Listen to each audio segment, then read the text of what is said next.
Friends, अगर आप किसी को चेक दे रहे हैं तो चेक देने से पहले बहुत सारी सावधानी आपको बरतनी है, क्योंकि ऐसा ना हो कि वो चेक आपका मिसयूज हो जाए और आपके ऊपर चेक बाउंस का केस पड़ जाए। बहुत बार होता है कि हमें कोई लोन लेना होता है या कोई बिजनेस ट्रांजैक्शन करना होता है, तो बतौर सिक्योरिटी हमें चेक देना होता है, लेकिन हम वहां पे ट्रांजैक्शन पूरी कर लेते हैं, अमाउंट सामने वाले को पे भी कर देते हैं। उसके बाद भी सामने वाला अगर मान लीजिए कोई अमाउंट पे डिस्प्यूट हो गया या फिर कोई इंटरेस्ट पार्ट रह गया, तो हमारा चेक लगा देता है और चेक को बाउंस कर देता है। बहुत सारे लोग ये गलती करते हैं। तो आज जानते हैं इस वीडियो में आखिर कौन कौन सी गलतियां हैं जिससे हम बच सकते हैं और आने वाली परेशानी से हम बच जाएंगे। फ्रेंड्स, मैं हूं एडवोकेट प्रदीप पांडे और आप देख रहे हैं आपका अपना यूट्यूब चैनल कानूनी बात। अगर आप हमारे चैनल पर पहली बार आए हैं तो हमारे चैनल को जरूर सब्सक्राइब करें, आपको इसी तरीके से अपडेटेड इंफॉर्मेशन मिलती रहेगी।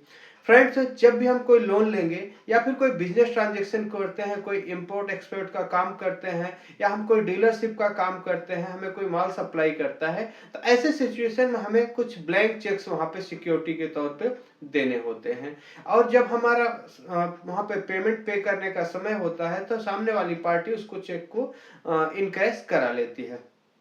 कई बार क्या होता है कि हम कुछ चेक को बतौर सिक्योरिटी दे देते हैं, उसके बाद जो भी हमारा पेमेंट होता रहता है, हम ऑनलाइन या फिर आरटीजीएस एनईएफटी के जरिए कैश के जरिए पेमेंट करते रहते हैं, वह चेक ज्यों का त्यों पड़ा रहता है। लेकिन कई बार क्या होता है, जब हमारे बिजनेस में कोई डिस्प्यूट आ जाता है तो सामने वाली पार्टी उस चेक को बैंक में लगा देती है और चेक में पैसा न होने के कारण बैंक में वो चेक बाउंस हो जाता है। या फिर कई बार लोग सोचते हैं कि हमारे बैंक अकाउंट में तो पैसे नहीं है तो हमें क्या चिंता करने की जरूरत। या फिर मान लीजिए उन्होंने सोचते हैं कि मैं चेक को स्टॉप पेमेंट कर दे रहा हूं तो सामने वाला मेरा पैसा नहीं ले पाएगा, लेकिन ये बहुत बड़ी गलती होती है। तो ऐसे सिचुएशन में अगर वह चेक का यूज करता है या मिसयूज करता है और चेक बाउंस होता है, ऐसी सिचुएशन में आपके ऊपर चेक बाउंस का केस निगोशिएबल इंस्ट्रूमेंट एक्ट की धारा 138 के तहत आपके ऊपर केस होगा। यह केस क्रिमिनल केस होता है और जब भी केस फाइल होता है वहां पे आपको हर एक डेट में जाना पड़ेगा। सिविल केस में क्या होता है कि आपको जाने की जरूरत नहीं होती है, आप वकील साहब के जरिए भी केस में अपने पार्टिसिपेट कर सकते हैं। लेकिन चेक बाउंस केस एक क्रिमिनल केस होता है, यहाँ पे हर एक डेट में आपको जाना पड़ेगा। इसके अलावा आपको एक जमानती भी कोर्ट में ले जाना पड़ेगा जो कि आपकी जमानत लेगा और बतौर एक अमाउंट वहां पे कोई एफडी या कोई डॉक्यूमेंट वहां पे जमा करेगा। तो इस तरीके से आप इसको कोई सिविल केस ना समझें कि मैंने चेक दिया हुआ, चेक बाउंस हो गया तो हमारे पास तो कोई देनदारी नहीं है, हम ये प्रूव कर देंगे कि हमारा कोई देनदारी नहीं है, इसने झूठा केस किया हुआ है। लेकिन जब तक आप प्रूव करेंगे बहुत समय बीत जाएगा, कई साल लग जाएंगे। इस हर एक केस के हियरिंग में आपको जाना पड़ेगा, आपको परेशानी होती रहेगी। हो सकता है आपका केस झूठा हो, आपके ऊपर झूठा केस किया गया हो, आज के 5 साल बाद आप ये प्रूव कर दो कि आप कोई देनदारी नहीं बन रही है, लेकिन 5 सालों तक आपको कोर्ट के चक्कर लगाते रहने पड़ेंगे।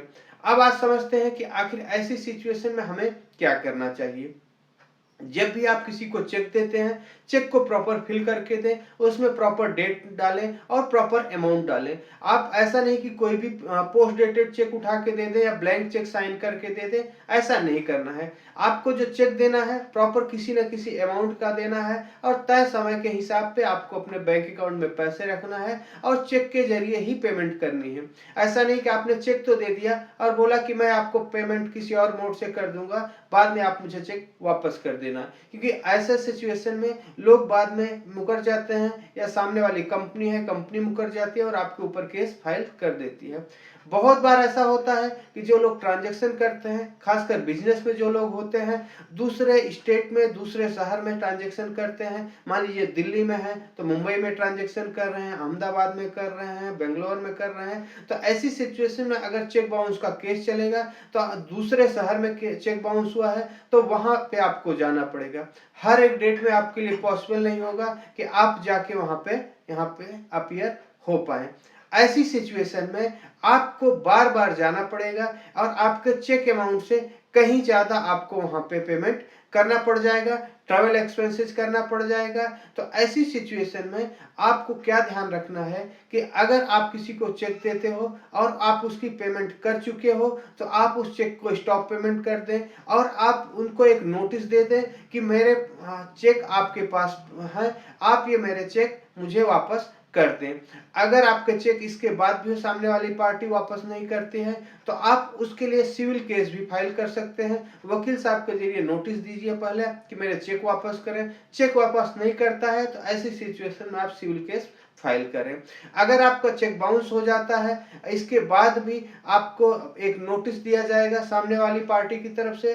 जैसे आपको नोटिस मिलता है, आप इमीडिएट नोटिस का रिप्लाई करें कि आपने जो चेक बाउंस किया हुआ है बिल्कुल गलत किया हुआ है, हमने ऑलरेडी आपकी पेमेंट कर चुके हैं। इसके बाद भी अगर आपका चेक वापस नहीं करता है, तो आप इमीडिएट उसके केस करने से पहले पहले आप केस जरूर करें और वहां पे वकील साहब के जरिए नोटिस दें, ताकि आप भविष्य में कोर्ट को बता सके कि इन्होंने जो चेक बाउंस किया है गलत तरीके से किया है और ये आपकी कोई देनदारी नहीं बनती है।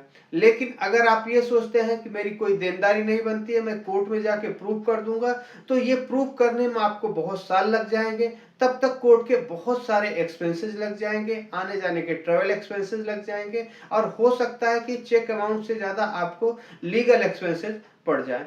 तो इन छोटी छोटी बातों का आप ध्यान रखें और चेक जब भी काटें तो पूरी सावधानी से, और जब आपको देनदारी हो, जब आप पे करना चाह रहे हो, तभी आप चेक काटें। किसी सिक्योरिटी के तौर पे चेक ना दें, चेक की प्रॉपर डिटेल दें। अगर आपका कोई सवाल है, कोई सुझाव है, तो आप कमेंट्स करके हमसे पूछ सकते हैं। हम कोशिश करेंगे जल्द से जल्द जवाब देने के लिए। धन्यवाद।